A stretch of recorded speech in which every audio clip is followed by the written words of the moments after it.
बच्चों, पिछले पार्ट में हमने ऑक्सीकरण के बारे में कुछ चर्चा किया था।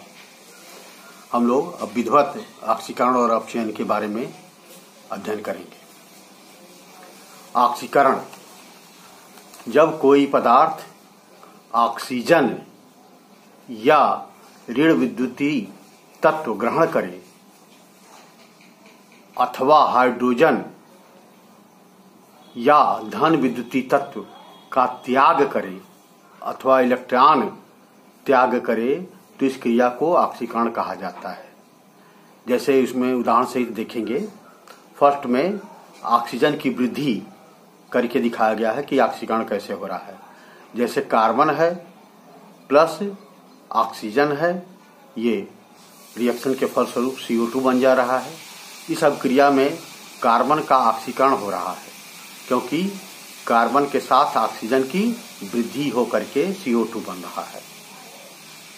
सेकंड में देखें H2 की कमी, हाइड्रोजन की कमी। जैसे H2S है प्लस H2O2 है, ये बन रहा है सल्फर प्लस 2H2O। इस अभिक्रिया में H2S का ऑक्सीकरण हो रहा है क्योंकि उसमें से H2 घट रहा है। यहाँ देखिए H2S था और H2O2 था, यहाँ देखिए यहाँ सल्फर हो गया है और यहाँ जो है 2H2O हो गया।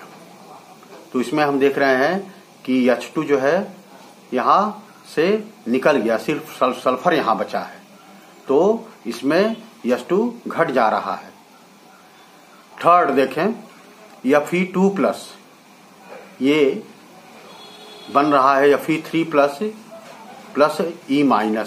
इस अभिक्रिया में Fe2+ का ऑक्सीकरण हो रहा है क्योंकि यह इलेक्ट्रॉन त्याग रहा है। यहाँ देखें 2+ था और ये 3+ हो गया। इसका मतलब ऑक्सीजन की यहाँ जो है हाइड्रोजन प्लस वाला 2+ था और 3+ हो गया। इसका मतलब जो धनायन है 2+ का 3+ हो गया, धनायन में वृद्धि हो रही है। इसका मतलब कि इलेक्ट्रॉनों की कमी हो रही है। तो यहाँ जो है 2+ 3+ हो गया, Fe2+ Fe3+ हो गया। कहने का मतलब यह है कि इलेक्ट्रॉन का यहाँ त्याग हो रहा है। दिखाया गया है Fe2+ = Fe3+ प्लस E-। तो इस प्रकार से ये सब ऑक्सीकरण है। अपचयन, जब किसी पदार्थ द्वारा ऑक्सीजन O2 या ऋण विद्युतीय तत्व त्याग किए जाएं अथवा हाइड्रोजन H2 या धन विद्युतीय तत्व को ग्रहण किया जाए अथवा इलेक्ट्रॉन ग्रहण किए जाएं, अपचयन कहलाता है। जैसे फर्स्ट में देखें ऑक्सीजन O2 की कमी।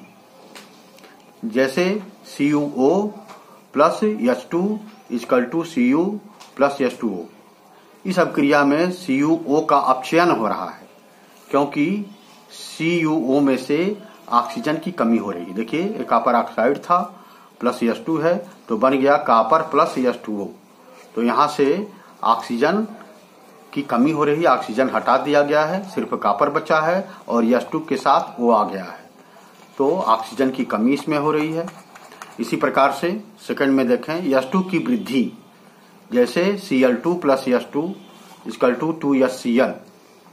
इस अभिक्रिया में Cl2 का अपचयन हो रहा है क्योंकि Cl2 से H2 जुड़कर HCl बना रहा है। जैसे यहाँ देखिए Cl2 प्लस H2 = 2HCl, ये दोनों जुड़ करके क्या बन रहे हैं, HCl बन जा रहे हैं। तो हाइड्रोजन की वृद्धि हो गई, सिर्फ Cl2 था और 2HCl बन गया। तो इस प्रकार से ये भी अपचयन है। इसका तीसरा उदाहरण है Fe3+ प्लस E- = Fe2+। यहाँ देखिए 3 धनायन था जो कि बाद में 2 ही धनायन हो गया। तो इस अभिक्रिया में Fe3+ आयन का अपचयन हो रहा है क्योंकि Fe3+ इलेक्ट्रॉन ग्रहण कर रहा है। तो इसमें देखिए इलेक्ट्रॉन चूंकि ग्रहण कर रहा है तो इसलिए जब इलेक्ट्रॉन बढ़ेगा तो हम लोग जानते हैं धनायन घटेगा। अपचयन को अवकरण भी कहा जाता है, चाहे अपचयन कहिए चाहे अवकरण कहिए, एक ही चीज है। अब हम लोग रिडॉक्स अभिक्रियाओं के बारे में पढ़ेंगे। रिडॉक्स रिएक्शंस प्रायः ऑक्सीकरण तथा अपचयन अभिक्रियाएं साथ साथ होती हैं। रासायनिक अभिक्रिया में यदि किसी एक पदार्थ का ऑक्सीकरण होता है तो किसी दूसरे पदार्थ का अपचयन हो जाता है, तब इस प्रकार की अभिक्रिया को रिडॉक्स अभिक्रिया कहते हैं। रिडॉक्स शब्द रिडक्शन के रिडक्शन REDUCTION के रेड तथा ऑक्सीडेशन के OX को जोड़कर बनाया गया है। अतः रिडॉक्स अभिक्रिया में रिडक्शन या अपचयन व ऑक्सीकरण ऑक्सीडेशन जिसे कहते हैं दोनों होते हैं। कहने मतलब ये दोनों साथ साथ होते हैं। अभिक्रिया जिसमें एक पदार्थ से इलेक्ट्रॉन का निकलना डी इलेक्ट्रोनेशन जिसे कहा जाता है, वह दूसरे पदार्थ में प्रवेश करना। एक पदार्थ से इलेक्ट्रॉन निकलता है दूसरे पदार्थ में प्रवेश कर जाता है जिसे इलेक्ट्रोनेशन कहा जाता है, साथ साथ होता है, उसे रिडॉक्स अभिक्रिया कहते हैं या रिडॉक्स अभिक्रिया कहलाता है। उदाहरणार्थ यहाँ देखें 2HgCl2 plus SnCl2 equal to Hg2Cl2 plus SnCl4। तो यहाँ देखें 2Hg2 प्लस Sn2 प्लस तीर का निशान ये बना है Hg2 प्लस Sn4 प्लस। यहाँ देखें कि Hg2 प्लस में से 2 इलेक्ट्रॉन की वृद्धि हो रही है। इलेक्ट्रॉन की वृद्धि होने के कारण यहाँ जो है Hg2 प्लस हो जा रहा है, माने इसमें इलेक्ट्रॉन बढ़ रहा है, इसलिए ये क्या हो जाएगा, रिडक्शन होगा। और इसी रिएक्शन में जो Sn वाला भाग देखें तो Sn2 प्लस Sn4 प्लस हो जा रहा है। तो हम लोग जानते हैं कि प्लस का बढ़ना मतलब इलेक्ट्रॉनों का घटना। तो यहाँ 2 इलेक्ट्रॉन घट रहा है, 2 प्लस का 4 प्लस हो गया है, इसका मतलब 2 इलेक्ट्रॉन यहाँ घट रहे हैं। इस प्रकार ये ऑक्सीडेशन की क्रिया हो रही है। अब हम लोग जानेंगे रासायनिक अभिक्रियाएं एवं समीकरण के बारे में, इम्पॉर्टेंट फैक्ट्स के बारे में। जैसे अगर यह आ जाए तो कैसे जानेंगे क्या है। फर्स्ट में दिया है यौगिक के जलीय विलयन को AQ से प्रदर्शित करते हैं। यदि कोई भी यौगिक है जलीय विलयन है तो AQ से प्रदर्शित किया जाता है, जिसे एक्वस भी कहा जाता है। सेकेंड, अवक्षेप को प्रतीक चिन्ह नीचे तीर का निशान है तो इसको प्रतीक चिन्ह माने नीचे तीर के द्वारा प्रदर्शित करते हैं। मुक्त गैस को प्रतीक चिन्ह ऊपर तीर का निशान लगा करके प्रदर्शित करते हैं। माने इस तरह का अगर चिन्ह लगा हो तो हमें समझ जाना चाहिए कि यह गैस मुक्त हो रही है। अगले चौथे में है पदार्थ जो रासायनिक अभिक्रिया में भाग लेते हैं अभिकारक कहलाते हैं। इसके बारे में हम लोग विधिवत चर्चा कर चुके हैं।